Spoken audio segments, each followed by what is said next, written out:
I was talking to Isol about sanctuaries for dogs to live in the wild. I don't know of any that actually exist, so if you know any, let me know. Yeah, I think I'm doing the best I can with Lucy. So, Vegan Gains' wife, Jasmine, Salad Goat on YouTube, made a video a few weeks back where she addressed fully the Elkgate scandal and basically the backstory and current situation of Lucy the Wolf Dog. And she posed this question to her audience, basically looking for contacts with a wild wolf sanctuary of some kind. And as far as I can tell, no one really got back to her on that in a serious way. So this video is an attempt to do that. To start out, I've never actually worked with a wolf dog before. I've never encountered a wolf dog or been around a wolf dog at any of the facilities that I've worked at.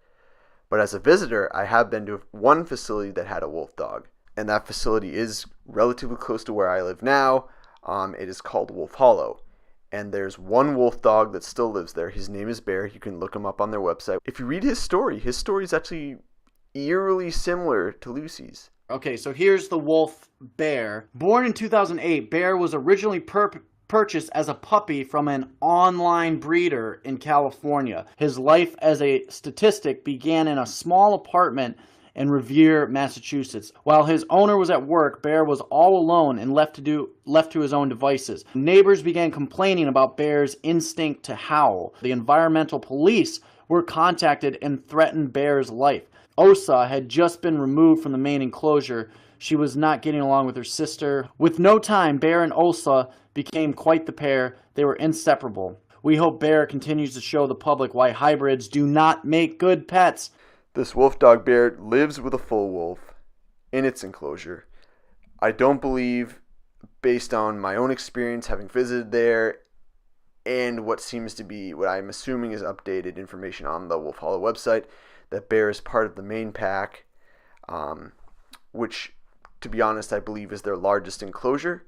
And that's not even the largest wolf enclosure I've ever seen. I've seen them as large as 10 acres in the hills of Idaho, the forests of Idaho, where there's all kinds of habitat types within that area, from swamplands to densely packed wooded areas to open meadows. And Western Massachusetts is never going to offer that. Bear doesn't even live in that largest enclosure. He lives in a relatively small enclosure in the back of the facility with this other separated female wolf. That's what the Wolf Hollow website says was the original plan, and I haven't seen anything to suggest that anything has changed.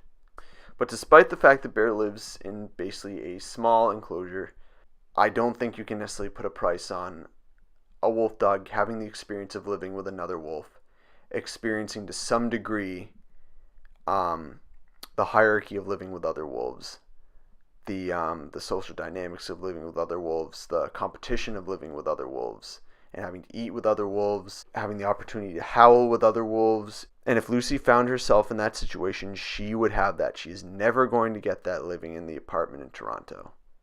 It's just never going to happen. At least he lives with another wolf. Yeah, that's really interesting. The second one is basically an educational effect. It's nothing that has to do with the quality of Lucy's life directly. In fact, some may argue that this aspect actually kind of hinders her ability to live a more truly wild lifestyle. But wolf reintroduction is a real thing. It is a real challenging thing. It's been high profile. It has not been simple. There are industries that are actively working against it, that have violently taken a stand against it. Mostly in the form of the livestock industry. I've been around wolves and worked with wolves that at one point lived in the wild as part of the reintroduction programs that they were in and killed cattle and had to be removed for good.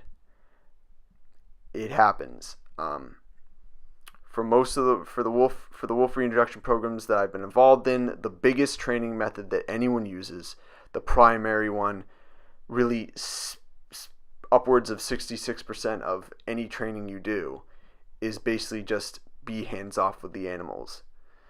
Because if they're used to people, if they kind of lose the natural shyness that wolves have towards people, then theoretically they're more likely to hang out near humans, in which case people can get scared and they get shot, or they just hang out near farms and they eventually start killing cattle or other types of livestock, and then they get shot.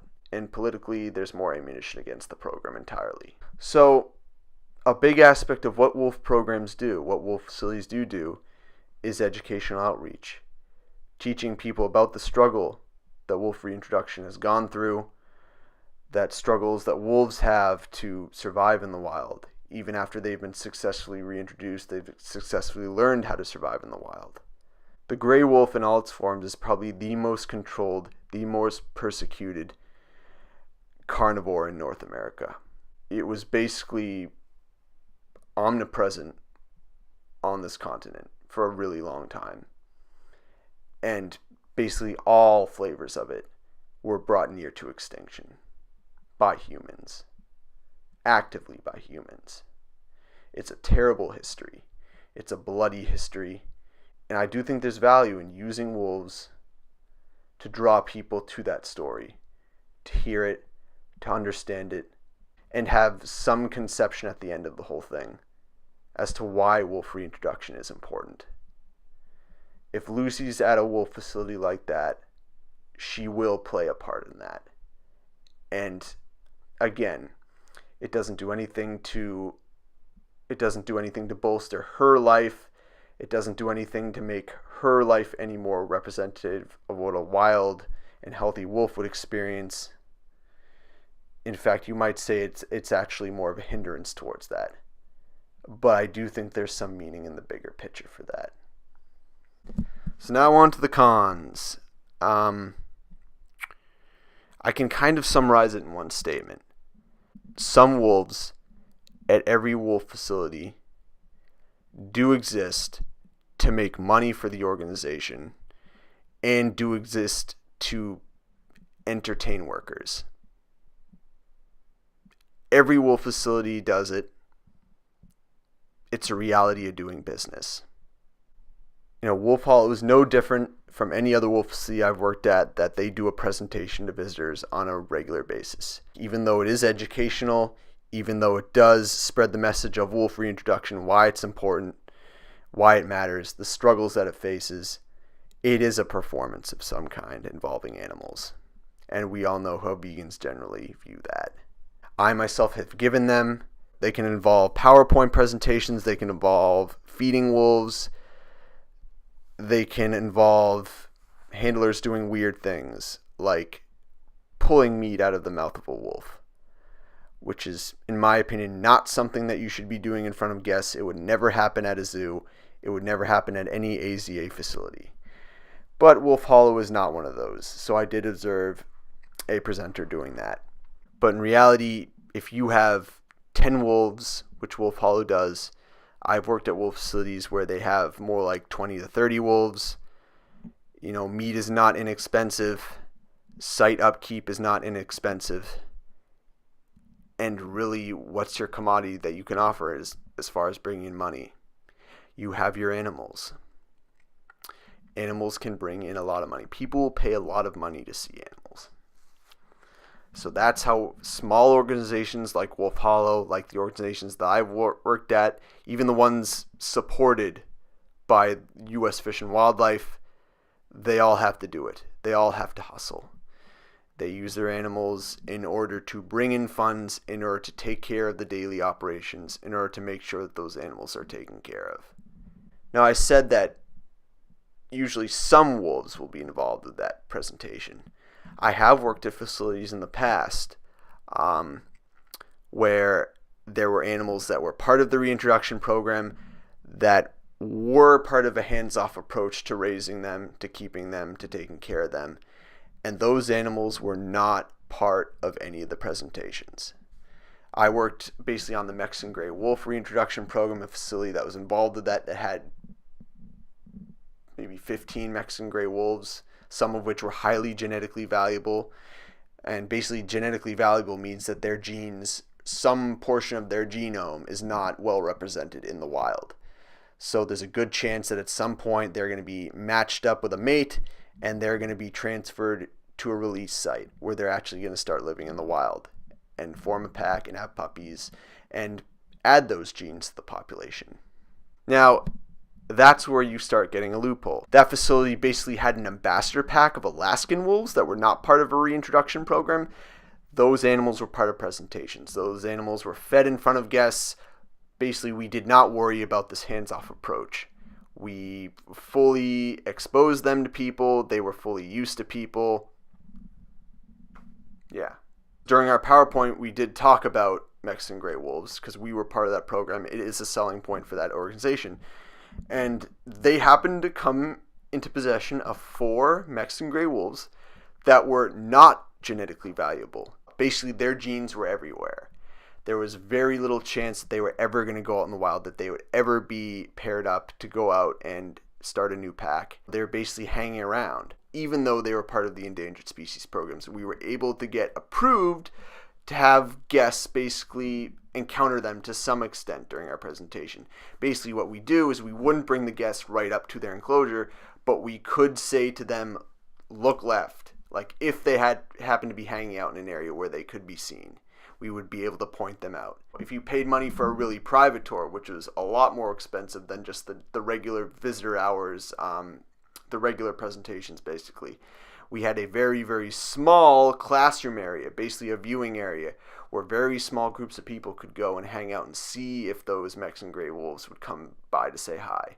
Sometimes they did, sometimes they didn't. They still had a lot of the skittish qualities that would be very beneficial. Basically, years of that hands-off training were still there. But sometimes they would, and it was a really cool experience. Mexican gray wolves are an interesting gray wolf. They have very, very striking markings, very, very interesting colorings. They're also the smallest subspecies of wolf. I think if I remember correctly, males were about 90 pounds at max. For reference, that's a really, really small Alaskan gray wolf. But anyway, Wolf Hollow is not that kind of facility. A place like Wolf Hollow, basically all the wolves to some extent participated in a direct presentation with visitors coming right up to their enclosure, and some kind of interaction with a handler went on. Wolf Hollow had kind of a main presentation where they talked about wolf behavior, wolf biology, wolf reintroduction, all the normal things that wolf facilities talk about in their presentations. They would do these greetings with the wolves, which basically a trained handler would go inside the enclosure. I want to say it's possible that they allowed some guests to do it, but I don't really remember. It's possible that they said only handlers did this, so it was just kind of a show. But I could be wrong. I don't have a full memory of that part. But anyway, basically what the wolves would do is they were trained to get up on their hind legs and put their paws on a human's shoulders in kind of like a strange embrace. The humans were doing more of the embracing, to be honest. The humans were hugging it out with these wolves. Basically, it's a behavior that serves no real functional purpose other than human joy, human entertainment, human desire to hug a wolf for whatever reason. Socialization with wolves typically occurs when they're really, really young puppies. Basically the point in which they get used to humans, that they're kind of handled by humans, and then they grow up to see humans on the same level as wolves. I had worked with socialized wolves before, but not any that had been trained to do these, extreme behaviors. But I do have to entertain the reality that part of the reason why an animal like Bear, and in this case an animal like Lucy, would be valuable to a facility that wants to do things like that for visitors. The only thing you can really do in that case is you can visit an organization, you can scope them out, you can decide what the pros and cons are for you, and you can make a decision. It also represents kind of one of the other challenges that comes with animal care facilities, and that's basically paid staff and how you keep non-paid staff coming back time and time again.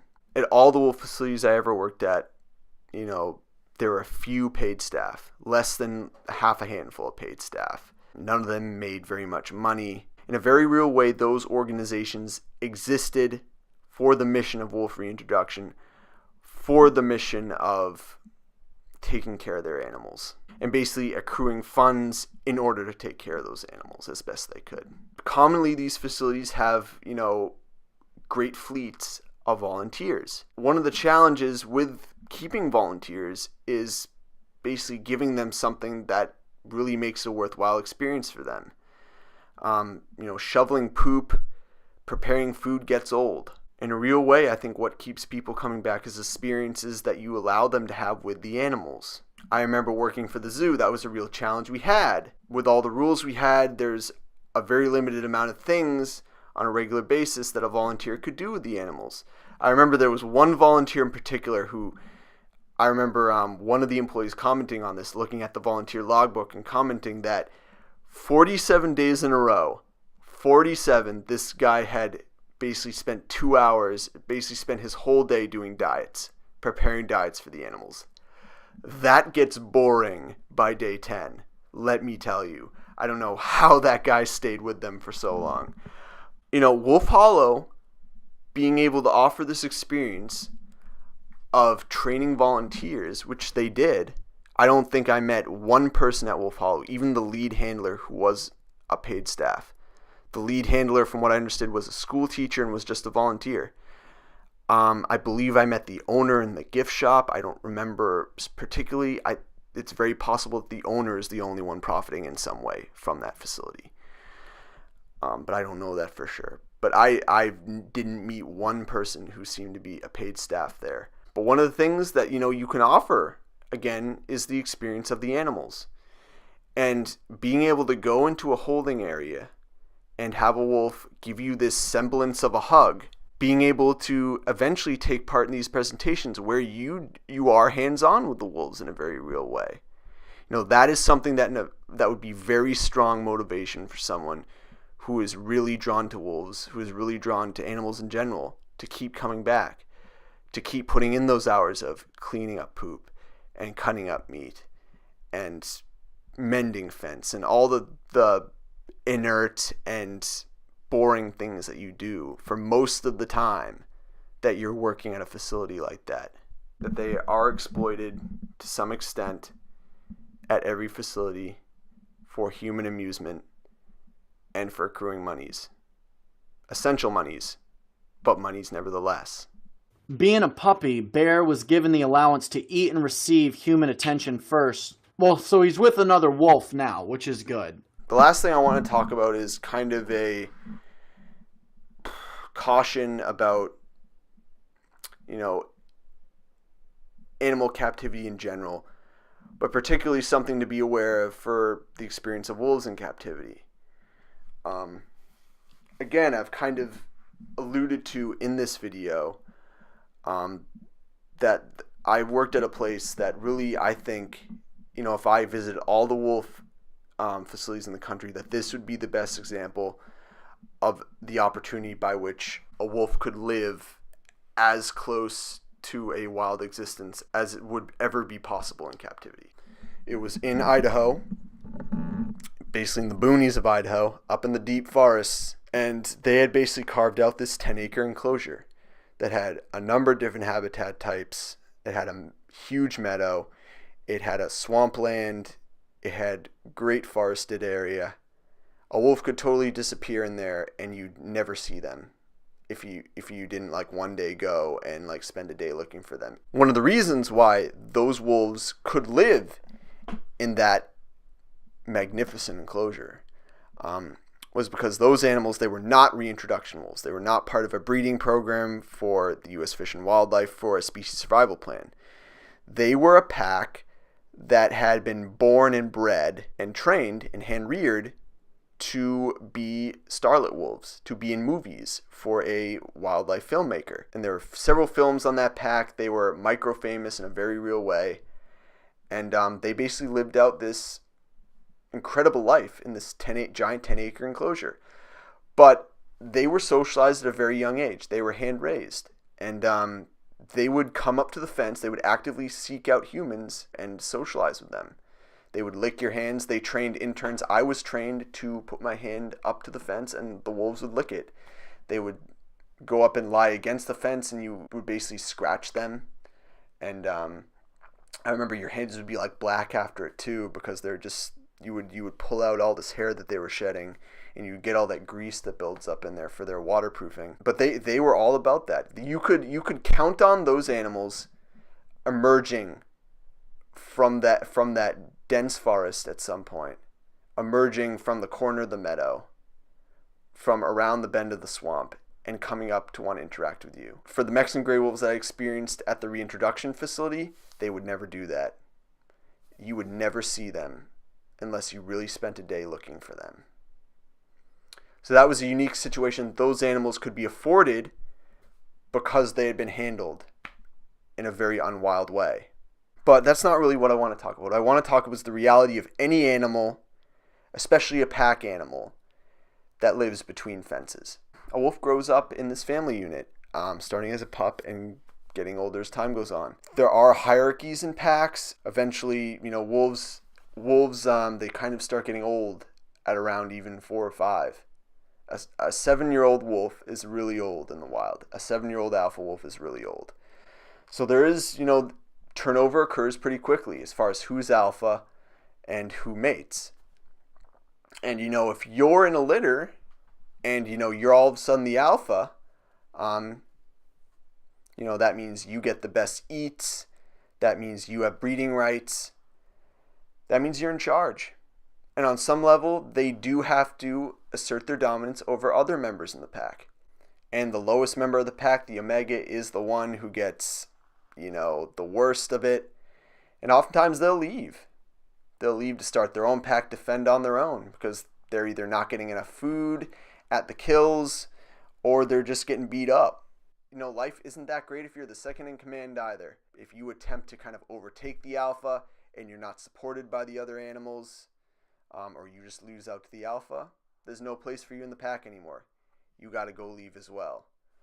So, within a pack of wolves, there's several kinds of turnover.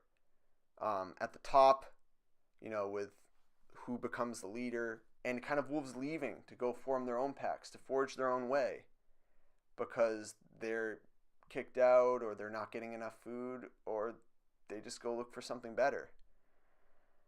But in captivity, they can't do that. The fence is real. There's only so far you can go. And for that reason, the hierarchy can be really extreme.